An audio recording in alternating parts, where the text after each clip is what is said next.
Hey y'all, welcome to Crystal's Den. I'm Crystal and I'm so happy you're here with me today.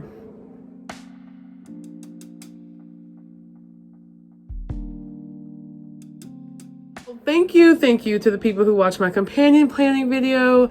I talk a little bit about planting strawberries and onions next to each other as a way to help each other since they are companions. If you haven't checked it out, I've linked it below, so please check it out and tell me what you think.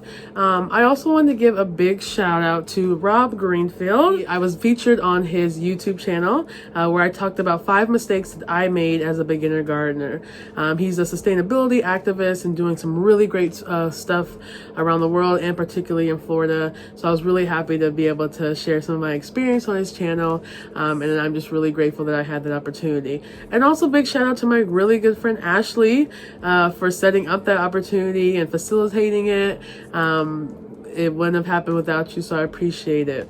So if you haven't checked it out, I have uploaded it onto my personal YouTube page, so you can see it here, or you can also go check it out on his page. I've also linked it below so that you can watch that as well. Thank you again to you both. I had a lot of fun and it was great. All right, and don't forget to comment, subscribe, like, and share. Hit that subscribe button if you're feeling what I've been given. And don't forget to, like the videos, comment on them. Let me know what you think. Let me know what you're doing. And of course, share it with your circle of folk. So we're going to talk about seeds today. I've been kind of wanting to talk about this for a while. It's just, seed starting in general, what that looks like, what that's been looking like for me, and just kind of giving you some encouraging tips on how to start seeds yourself. I'll be talking about some mistakes that I've been making these past couple months. Let's get into it. There's pros and cons to growing from seed. A pro definitely is the cost effectiveness. When you buy one of those vegetables from the store, they usually are around like $3 to $4, whereas whenever you buy a seed packets can range from like, $1 to $5 or maybe a little bit more if it's bigger. And you usually get about, 60 to 100 seeds, maybe more, maybe less, depending on the seed size and the seed itself. So whenever you can pay maybe $2, but then start a bunch of seeds and, put those in your garden versus spending, lots of money on different plants because, if they're $3 a plant and you want 7 tomato plants and 5 cucumber plants, that's already 12 times 3. You can do the math. You're pay like around $36, whereas you can just pay a couple bucks and then plant all the seeds yourself. So there's definitely that, that cost benefit, not having to spend so much money. Another pro is that you get to see the seed life cycle from seed germination all the way into harvest because you're the one who's controlling it. So you know what nutrients it's been getting, how it's been taken care of, what soil that has been used, things like that. So that's also a really great pro to being able to start your own seeds. And then just that satisfaction of knowing that you started something from seed, grew with it, helped it grow, watched it grow, and, you get to see all of that, up until harvest day and eat the fruits of your labor, literally. So just really satisfying and just feels good whenever you can cultivate seeds yourself. So those are some pros, but I would say a con, and well, at least the con I could think of is just the time, the time it takes.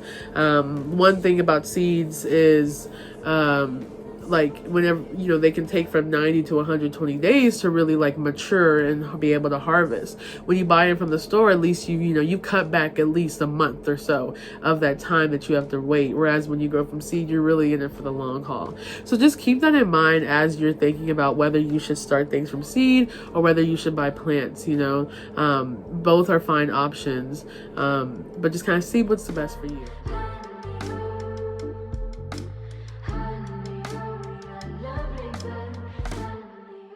And another con, I would say, is just the viability of the seed. How do you know if a seed will sprout? Some seeds, unfortunately, they won't sprout for whatever reason.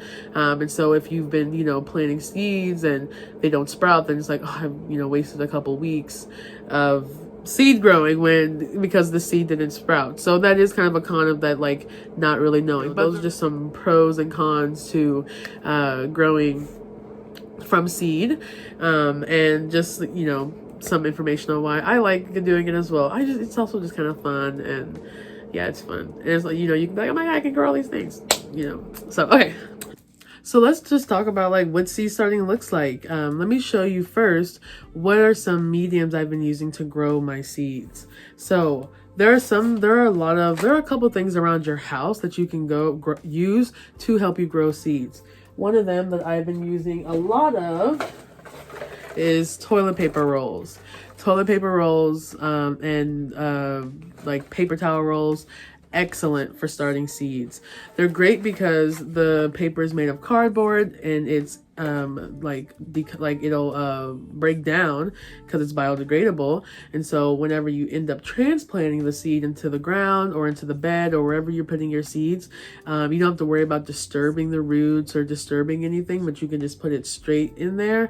If the cardboard will break down, the seed and the plant will just keep growing.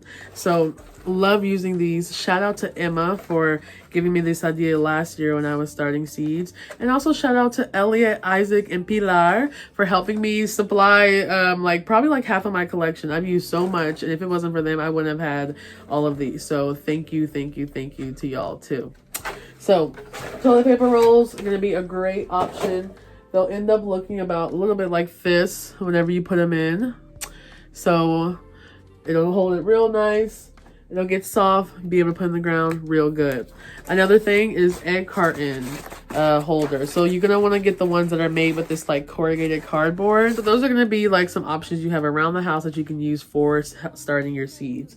And then of course, you know, any place you go, like one of those, any home store or plant store, they're going to have these type of like starter kits made with this, like, you know, peat, the peat starter kits, which are also going to be really great. You can transplant it straight in the ground, will break down easily. Same idea with these. These are a little bit bigger, but made with that same biodegradable peat material. Or if you're like me and you buy a ton of plants and you have these things left over, these are also going to be really great options for starting your seeds. So, but yeah, these little holders that you get from whenever you buy plants, always going to be nice. So then what about soil? What kind of soil am I using? I'm using 2 types of soil right now. So the first mixture that I've been using for my seeds has actually kind of been a homegrown mixture. It consists of vermiculite, peat moss, compost, and perlite. So I went on my state's extension website, which is basically just the agriculture part that kind of shows what's good to grow in your area, connects you with local farmers and local horticulturists, and they had a seed starting part, and they mentioned using vermiculite and peat moss to start seeds. Vermiculite is going to be great because it helps with nutrient retention and moisture retention, and then the peat moss is going to be really great just to add some nice nutrients to help the seeds grow. And when you add it to soils, if the soil is sandy, it'll help kind of like build it up so it can retain moisture. And if it's clay, it'll help loosen it up. So peat moss is really good.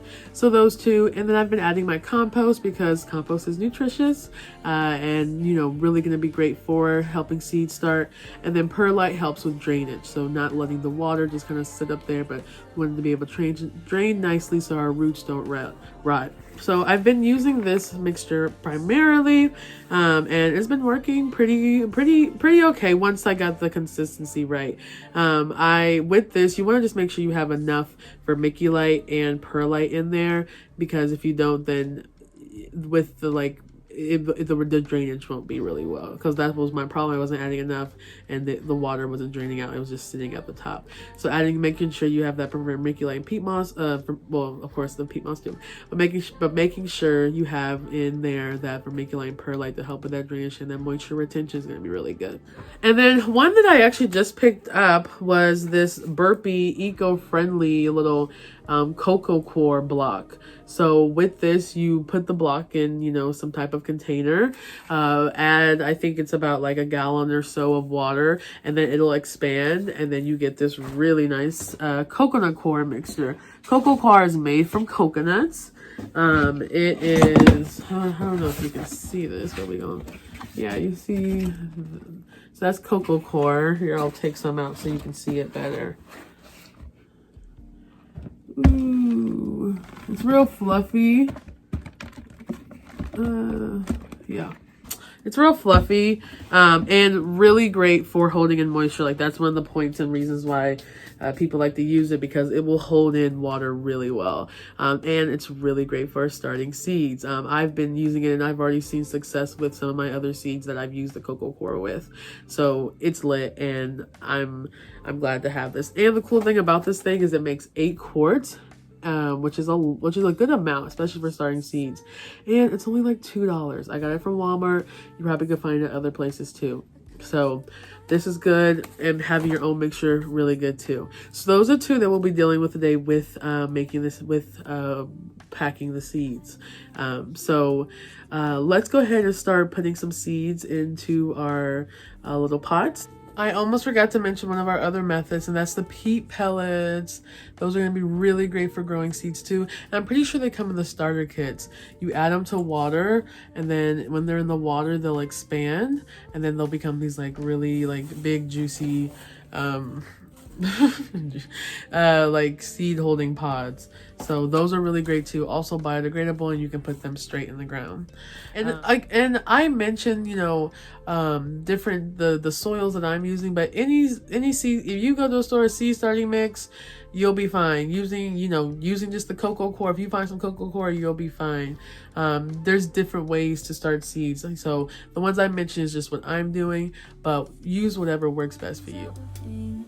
If the phone never rings, could end up boiling silver by a dirty kitchen sink. Ma won't like the pictures of syringes that I'm painting.